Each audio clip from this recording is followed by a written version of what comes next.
So, Halacha Yomi, we're on page 389. So, we're talking about telling non-Jews to do Melacha for us.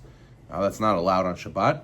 So, not just, aside for the prohibition of asking a non-Jew to perform Melacha, the Chachamim also prohibited benefiting from a Melacha that a non-Jew does for a Jew, regardless of whether or not he instructed to perform the Melacha. Let's say Goy, he sees you, that you're struggling in a certain situation because some Melacha you didn't do, right? You forgot to turn on some light and whatnot.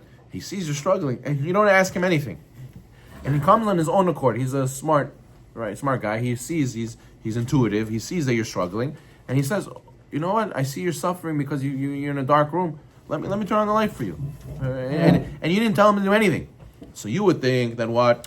So there's a prohibition telling non-Jews to do Melacha for me, but I didn't tell him. He did it on his own accord. So therefore, I'm allowed to benefit from it. I'm allowed to sit there and enjoy it. You should know that no. Not just is there a prohibition of telling a non-Jew to do Melacha for you, there's also a prohibition of benefiting from what a non-Jew does for you. Now we will see that there's certain circumstances where it is allowed, but just in a regular Doraita Melacha, you're not allowed to benefit from if he does it solely for your sake. Okay? Indirect benefit we're going to see is permitted. We're going to see also where a non-Jew did it for himself, and you're benefiting off of that. He didn't do it for your sake. He did it for his own sake. That would be a case where it also will be permitted. But we have to see there's distinctions. Number one, a biblical melacha that is performed by a non-Jew on behalf of a Jew is prohibited for benefit, even for other Jews who the melacha was not specifically done for. However, if a biblical melacha was done for a Jew, it is permitted for other Jews who the melacha was not done for to benefit from. Examples. Let's say a non-Jew carried an item in a public domain where you're not allowed to carry, right? There's no eruv, let's say. So no Jews are allowed to use the item on Shabbat or even after Shabbat for the duration of the time needed to bring the item from its original location. Why? Because he did a biblical melacha and everyone's forbidden to benefit from it. Well, let's say B. One may not benefit from water that was heated for him by a non-Jewish housekeeper on Shabbat. It only becomes permitted after Shabbat, after the duration of the time that it would take to boil. All right? So let's say someone emptied the samavar on Shabbat. It's empty, no more. And we're having more guests for third meal.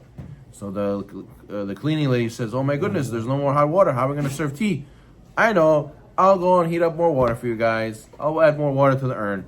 So she filled it up on Shabbat, and it's forbidden to benefit from that water. You have to know that all that water that she cooked on Shabbat for the sake of Jews is forbidden. And even after Shabbat, you can't drink it till the time it would take for you to boil it yourself. So therefore you see, but I didn't tell her. No, still, even though you didn't tell her, it's not allowed to benefit from if she did it for your sake.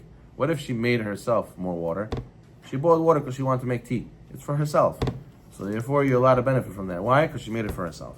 C, if a non-Jew turned on the light on Shabbat and one was unable to read in that room before the light was on, it is prohibited to benefit from that light on Shabbat.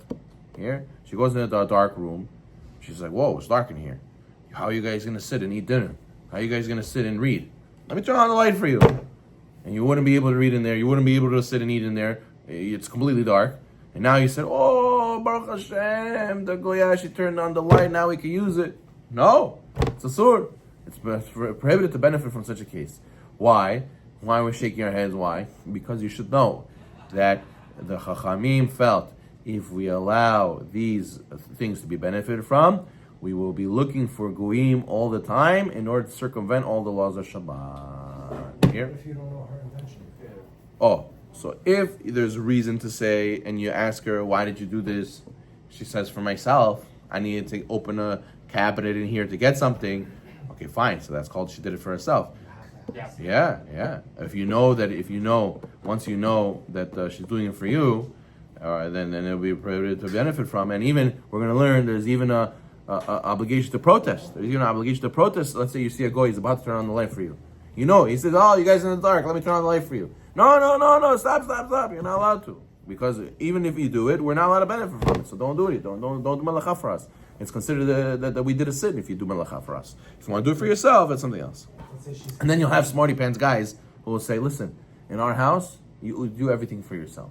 You never do for us. That way it's always mutar. That's what they're gonna say, right? But it has to be genuinely that she wants to do it for herself.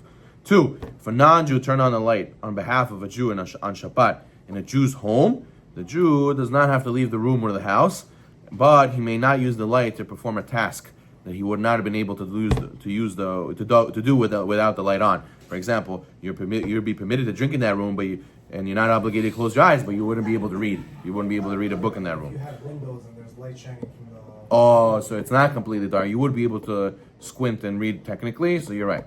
You're right. That's not considered a full benefit of the light because you would have been able to see a little bit in that room. Okay. Good. And 5, in a place where a non-Jew and a Jew live together, and the non-Jew turns on the light on the behalf of the Jew without the Jew asking him to do so, it is permitted for the Jew to remain in the room, but he may not benefit from the light. Okay, good. Oh, here, 6. It is prohibited to benefit from Melacha of a non-Jew, even if one's unsure that the intention of the non-Jew was to perform it for the Jew. I see. Okay. If a non-Jew was told to turn on the stove and reheat food on Shabbat, it is forbidden to benefit from the food on Shabbat, even after the food cools off. Let's say it's some people in their family, they think Shabbos Goy means so emotional. Everything's allowed Shabbos Goy. Oh yeah, I told the Shabbos Goy just to heat up the food. I told her to turn on the stove, heat up the food, that way we have food hot. You're not allowed to do that. What do you think you tell her to turn on the stove? What are you doing? Oh, I thought it was so emotional. I thought everything's allowed. No. In such a case, if he was told to turn on the stove and reheat the food on Shabbat, it's forbidden to benefit it. However, if the non-Jew reheated the food on his own volition, and the food is permitted for consumption once it cools off. And if the food is able to be eaten cold before it was warmed up, it may be even eaten while it was still warm. You're not allowed to benefit from pictures or a video that was taken of Jews on Shabbat, such as a Brit Milah took on Shabbat, since the Melacha was done specifically by a Jew. A guy said, Rabbi, I'll hire a non-Jewish photographer to take pictures of my Brit on Shabbat. I'll hire non-Jewish musicians to play music at my event, at my Shabbat Brachot on Shabbat. All these things, these are forbidden. Okay, we'll continue this next time. Baruch Adonai Olam. Amen, amen.